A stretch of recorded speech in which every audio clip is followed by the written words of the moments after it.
And this week on the show, we've got Circle Logistics talking about how they service our transportation industry. Let's get on with the show. Welcome to the Trucking Risk and Insurance Podcast. Gentlemen, welcome to this episode of the podcast. Carl, can you introduce yourself to our viewers? I certainly can. Carl Fillhouer is my name. I've been in our industry now since 1983. I've had the fortune of touching every segment of transportation: domestic, international, service type, LTL, truckload, air freight, whatever. Been with Circle now for about 8 years. Joined the Circle team in 2018. And I'm kind of a jack of all trades in some respects. I've got some definite functionality that I have to do on a daily basis with Circle, but I get involved with a number of our branches as well, any corporate needs. And you get involved in podcast episodes. Correct. All right. Robert, welcome to the show. Say hi to our viewers and listeners. Hi, thanks for having me. You're welcome. What's your background, Robert? So I've been at Circle for a little over 7 years now, done a variety of different things while I've been here. Currently, I'm our in-house legal counsel, helping with compliance, contract review, and then also working with our Mexico operations to kind of help make sure that that's all done in a good fashion. So we're talking about Circle Logistics, which is largely a freight broker. Why does a freight broker need a lawyer? All the risk there is, cargo claims, highway accidents, you name it. Yes, well, I could name a few more things. Carl, why would a broker need a lawyer, an in-house counsel? Most of us are large enough to where we're exposed by the amount of business we do to all sorts of different potential claims. Cargo claims is the big one. Contract review is huge. Most of our largest companies that we work with, we are under contract. So we're reviewing, I'm going to guess, at a couple of contracts daily, just to make sure that they are not over-favoring of the customer, and to make sure that we're covered and we can do what we're agreeing to in the contract. So Robert is our in-house counsel, and we also have a couple of different out-house lawyers that we work with, or out-of-house lawyers, and that we lead on to anything we need from a capacity standpoint. So Robert, as our in-house, is managing those relationships as well. Isn't it wonderful, Robert, to be in the freight industry as a legal counsel? Definitely enjoyable. There's something new every day. There's always a new problem to track down. So keeps things interesting. Exactly what I'm thinking is there's always something going on. And especially as a freight broker, I mean, one of the things that comes to mind immediately is fraud among the stuff. But we are here talking about Circle Logistics. Carl, can you tell me a little bit about Circle and the brokerage behind it? Absolutely. I'll give you the 50,000-foot overview. So the company's been around since 2011. I believe it was September when we incorporated. We're privately held by two individuals, both with origins in Fort Wayne, Indiana. The history basically is rapid expansion. By the time I joined the company in 2018, we were already at about $185 million in annual revenue. The bulk of that, in the mid 90 to 95% range, is driven by truckload broker activity. So as we grew, we've kind of evolved into what we've become today. We are light asset based. We've got a transportation entity we're associated with, but we approach everything from a broker's vantage. Since 2018, we have grown from that $180-ish million annual revenue up to, we peaked over $700 million.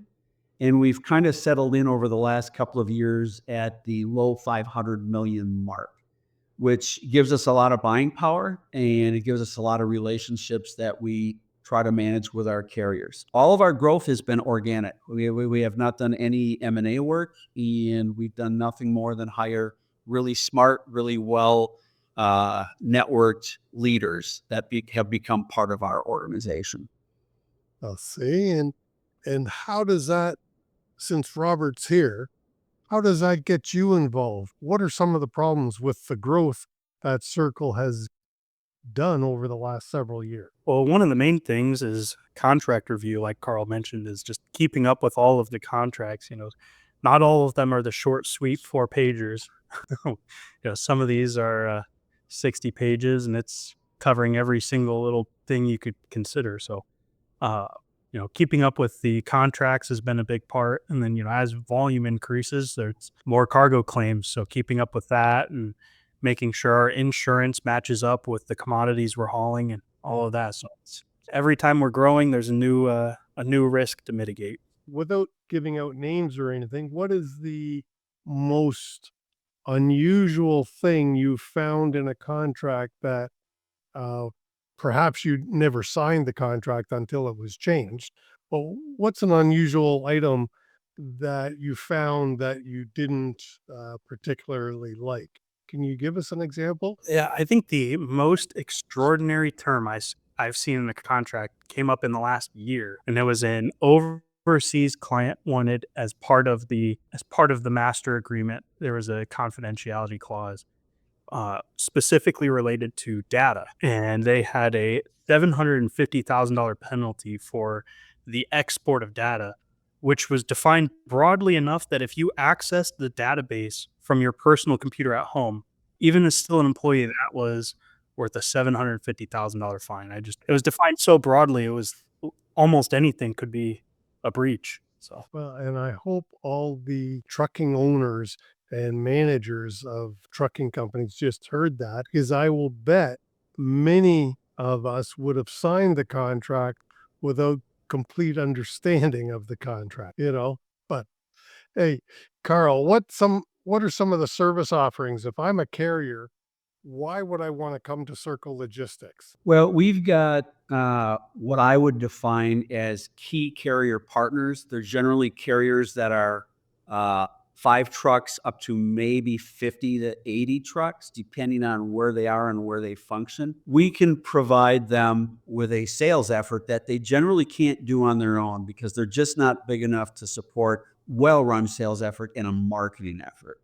So what we offer the carriers is really visibility and access to freight that they would not be able to access on their own. From a customer standpoint, we're doing the same thing. In the States, a large majority, and it's north of 50% of the truckload business that is not a regular route, point A to point B, that's still managed or moved by small mom and pop operations, 1 truck to 10 trucks. And what we can do from an organization standpoint with our customers is we provide them access to well-vetted carriers, contracted properly, that they would never have access to on their own.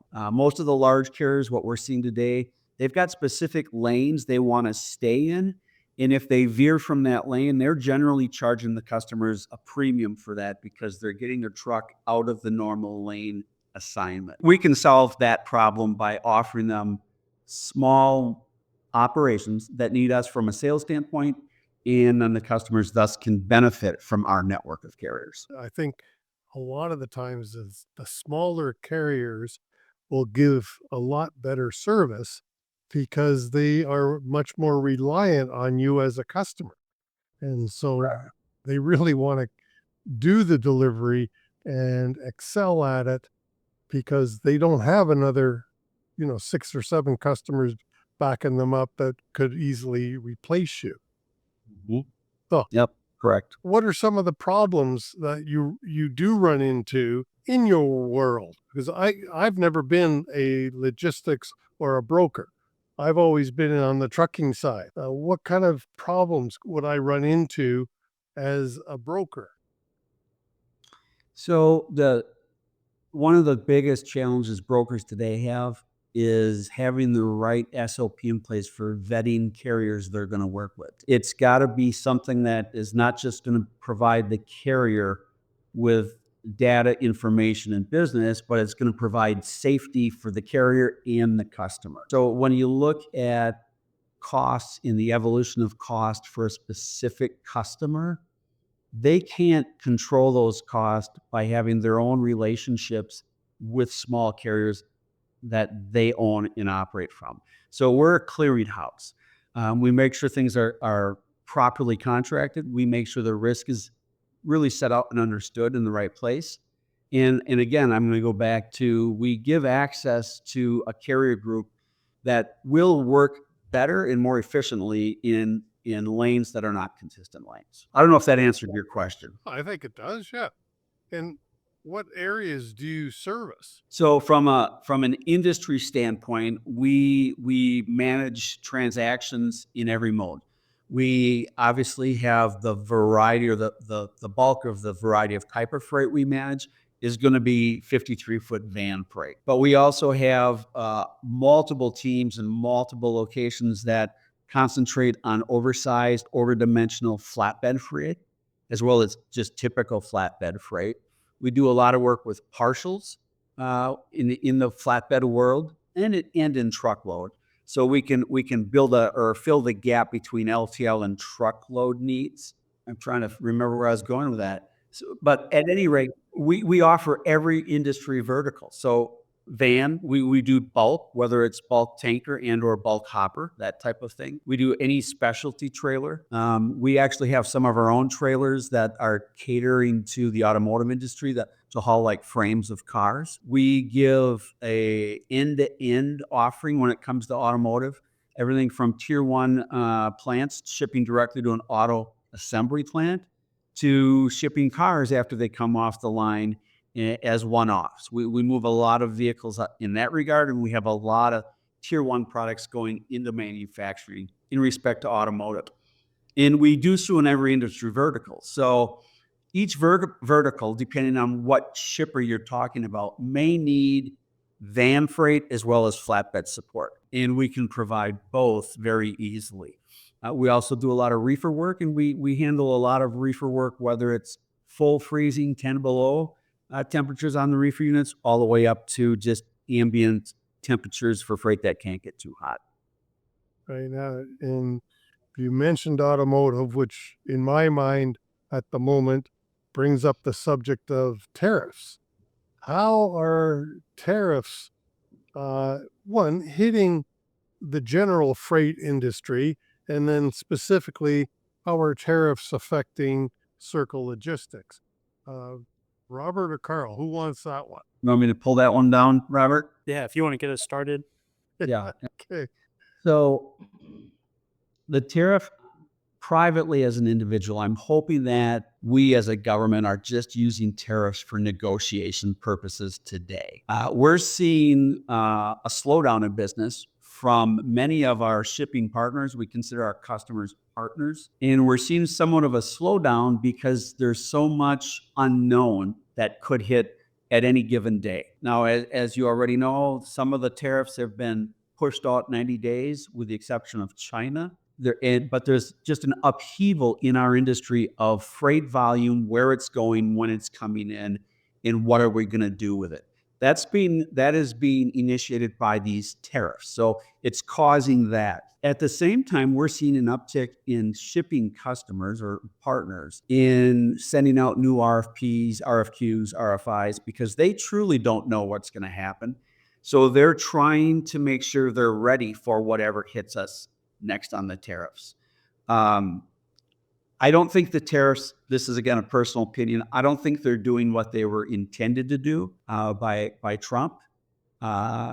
But again, I'm hoping it's just a negotiation thing. The problem with tariffs are, if we keep going down that road, the United States is not equipped to compete with other countries because our labor rates are so much higher that if we truly want to bring manufacturing back 100% to the States, we can't compete with what that would mean from a rate standpoint, because our average income or our average labor rate is probably 3 to 5 times higher, maybe more in China, Mexico the same. So it's going to cause problems that we can't overcome if those tariffs go into place.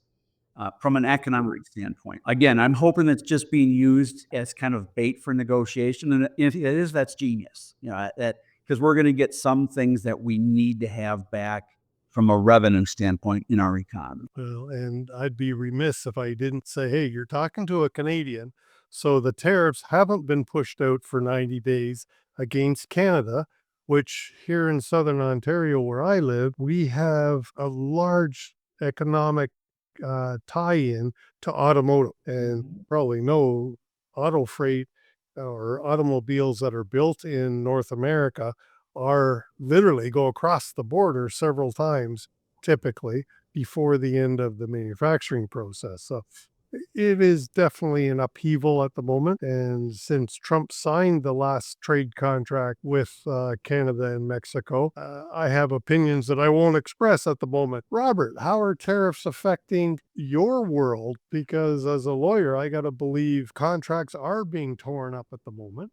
How does that work? And we're seeing a fair number of promised volumes being just put on hold. We have customers that have shut down their plants across the border, or suppliers that have shut down and for a period of time, just kind of waiting to play things out. So there's promised volume, promised shipments that aren't happening. So that's kind of putting some things on hold. And then there's also the kind of the issues of new rates and contracting with new business, kind of how Carl alluded to, sourcing lanes and sourcing capacity from suppliers that maybe they're not working with currently, trying to beat the tariffs. So it's kind of been an interesting thing with different addendums and different waivers, just trying to keep up with the changing business. And I never thought of, because I don't read the contracts, I'd never thought of volume commitments as being part of the contract. But yeah, that's in a lot of contracts. And now in the current world with tariffs, who knows what the volumes are going to be? Certainly there's a slowdown right now, I believe,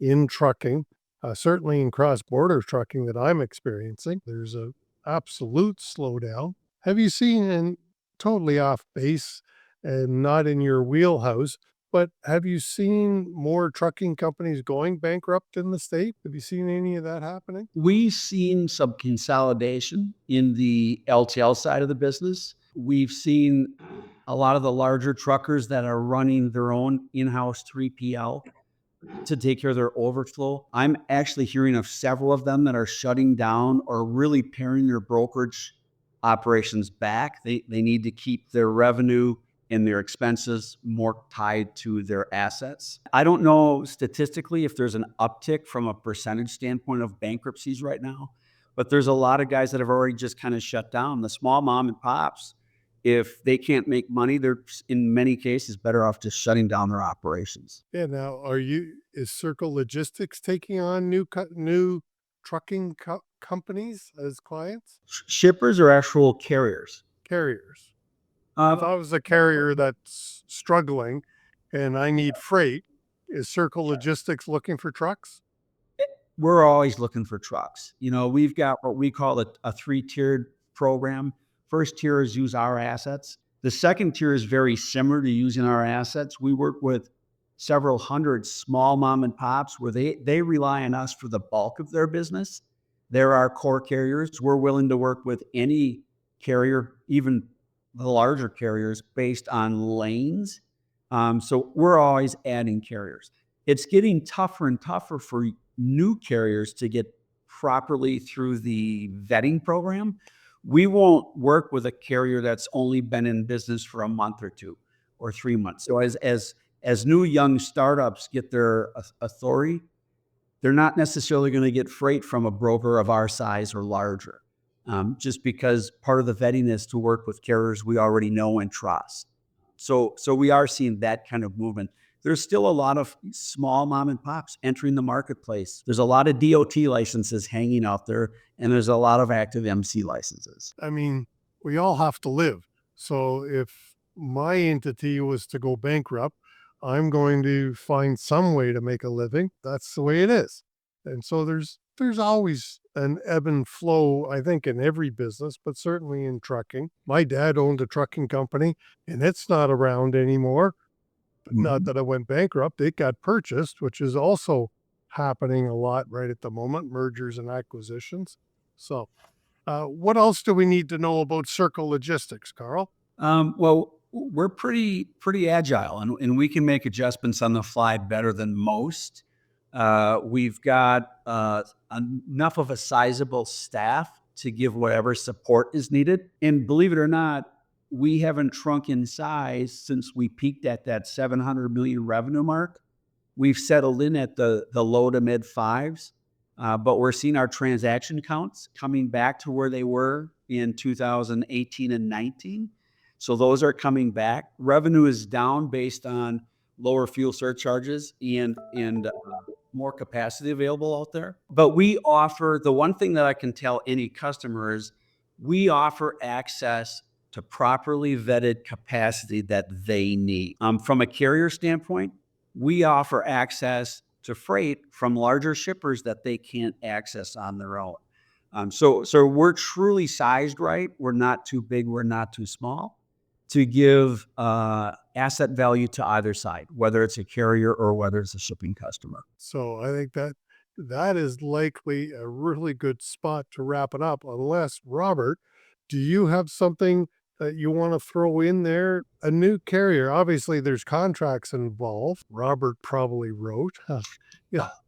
Well, I mean, if I'm going to come on to Circle Logistics, I'm going to have to sign some paperwork. What is the vetting process? Is that a Robert question or a Carl question? I'll let Robert determine that. I can certainly handle it, but I think Robert may be able to as well. You want me to handle it, or do you want to take it, Robert? I'll just kind of give the short and sweet summary. We'll send you the onboarding link and everything to sign up and kind of go through the vetting process, and that includes looking at your authority, looking at your safety history, looking at your history with our company if you've worked with us before, and then includes a certain number of fraud verification efforts, the different things to ensure that you are who you say you are, and then signing the contract and showing us, giving us proof of insurance, your COI, and then in addition to a couple other things, maybe account specific requirements, or where, depending on where the pickup is, maybe shipper specific requirements. But beyond that, then once you've completed the onboarding through the link, then you're active with Circle. All right. So just to kind of recap, you do a fraud check to make sure they are who in the heck they say they are, because fraud is just rampant today. You're looking at their safety scores, and you're making sure they have adequate insurance. Is that kind of the main three components? Yeah, I would say those are the three big ones. Yeah, agreed. All right. Carl, anything to add to that one, the vetting process? No, I personally feel, so I've been vetting carriers for years and years and years. I believe our vetting process is probably top 1%. If you look at every broker out there that's going to vet a carrier, we vet them based on safety. We vet them based on lane and size, age of the company we're going to be dealing with. We vet them based slightly differently. Everyone's got to pass the same safety regs of the safety part of the vetting process, but we have different rules set up for carriers that are running hot shots versus expedite freight only versus air freight. We manage that a little bit differently, while at the same time, our systems are built so if you're a large shipper, you tell us what you're willing to use and not use from a carrier standpoint, and we can vet that by the transaction and make sure you're getting only the carriers that fall into the arena that you want them to as a shipper. Perfect. Robert, Carl, thanks so much for coming on the show and letting me learn about Circle Logistics. All right. Thank you. Appreciate the time. Thanks for having us. Thanks, Carl and Robert. Really enjoyed the interview. And for you, our listeners and our viewers, please share this episode with somebody that you think would benefit. And don't forget to click the like button and comment and subscribe. All right, that's it for this week. A pleasure to serve you. We'll see you next week.